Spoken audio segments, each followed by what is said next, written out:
கீரைப்பெட்டி பணப்பெட்டியை கழிச்சாலும் கீரைப்பெட்டியை கழிக்கக்கூடாதும்பாங்க. கீரை அத்தனை வசதியான செல்வம். இந்த கீரை நீங்கள் சாதாரணமாக நினைக்கக்கூடாது. இந்த கீரையால் நம்ம கரெக்டாக தினமும் ஒரு கீரைன்னு எடுத்து சாப்பிட்டா நம்ம எந்த டாக்டர்கிட்டையும் போக வேண்டாம். நம்ம உடம்புக்கு வேண்டிய அயர்ன் சக்தியை அள்ளி அள்ளி தர்றது கீரைகள் தான். முருங்கைக்கீரையை நீங்கள் அடிக்கடி சமையலில் சாப்பிட்டுக்கிட்டா உங்களுக்கு சர்க்கரை வியாதிங்கிறது எட்டி பார்க்காது. முளைக்கீரையை அதிகம் சாப்பிட்டுக்கிட்டா மலச்சிக்கல்ங்கிறது கிடையாது. ஆண்மை குறைவால் அவதிப்படுதவங்க அரைக்கீரையை கட்டுக்கட்டாக சாப்பிட்டாங்கன்னா அந்த அவதியிலிருந்து மீளலாம். பொன்னாங்கண்ணி கண்ணுக்கு ஒளி தரும். பொன்னாங்கண்ணி அகத்திக்கீரையோ வயிற்று புண் ஆட்டும். ஒரு கட்டு அகத்திக்கீரை நீங்கள் பசுவுக்கு கொடுத்தீங்கன்னா உங்கள் பாவம் தீரும். மதுரை முக்கியமான கோயில்களில் பாருங்கள், கோசாலைக்கிட்ட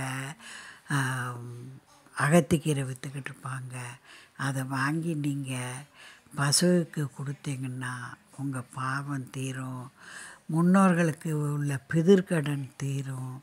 அதனால் தவறாமல் அப்படி செய்யுங்க. மணத்தக்காளி கீரை சேர்த்து சாப்பிட்டுக்கிட்டே இருந்தீங்கன்னா வயிற்று புண்ணுங்கிறதே வராது. வாயில் புண்ணு இருந்தாலும் 4 மணத்தக்காளி கீரையை எடுத்து வாய் நிறைய சவைச்சி இறக்குனீங்கன்னா அந்த நிமிஷம் வாய் புண்ணு காணாமல் போயிடும்.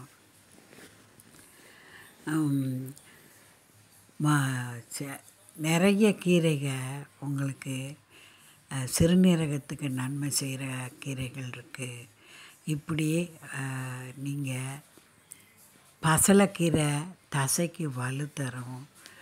சந்தையில் போனீங்கன்னா கீரைகள் குமிச்சு வச்சுருப்பாங்க. அவங்கள்ட்டையே நீங்கள் என்னென்ன குறைகள் இருக்கோ அதை சொல்லி கேட்டால் எடுத்து தருவாங்க. முட்டு வலிக்கு முடக்கத்தான் கீரை, அதை எடுத்துகிட்டு வந்து சூப்பு செஞ்சு சாப்பிட்டிங்கன்னா முட்டு வலி உங்களை கொஞ்சம் தட்டி பார்க்காம இருக்கும். இப்படி எத்தனையோ கீரைகள் நமக்கு நன்மை தர காத்திருக்கு.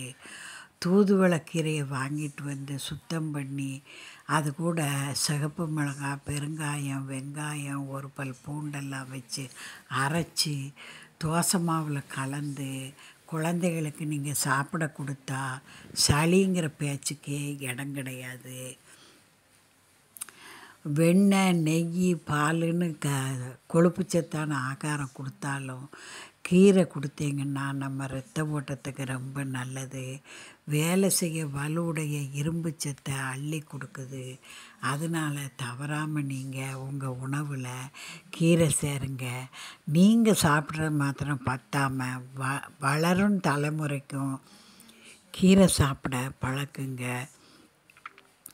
முளைக்கீரையில் பாசிப்பருப்பு, மிளகாப்பொடி, மஞ்சள்பொடி, உப்பு போட்டு அவிச்சு கடைஞ்சி சாதத்தில் ஊற்றி சாப்பிட்டிங்கன்னா எவ்வளவு சாதம் சாப்பிட்றோங்கிறதே தெரியாது. துத்தி இலைன்னு உங்களுக்கு ஒரு மழை பெஞ்சால் போதும், மஞ்சப்பூ ஊற்று வட்ட வட்ட இலையில் செடிகளுக்கு நிறைய முளைச்சி நிற்கும். அந்த துத்தி இலையை நீங்கள் சுத்தம் பண்ணி அரிஞ்சு வெங்காயம், சிவப்பு மிளகாய் எல்லாம் போட்டு தாளித்து மோர் சாதத்துக்குள்ளே வச்சு சாப்பிட்டா மூல தொந்தரவு, பைல்ஸ் தொந்தரவு கண்காணாமல் போயிடும்.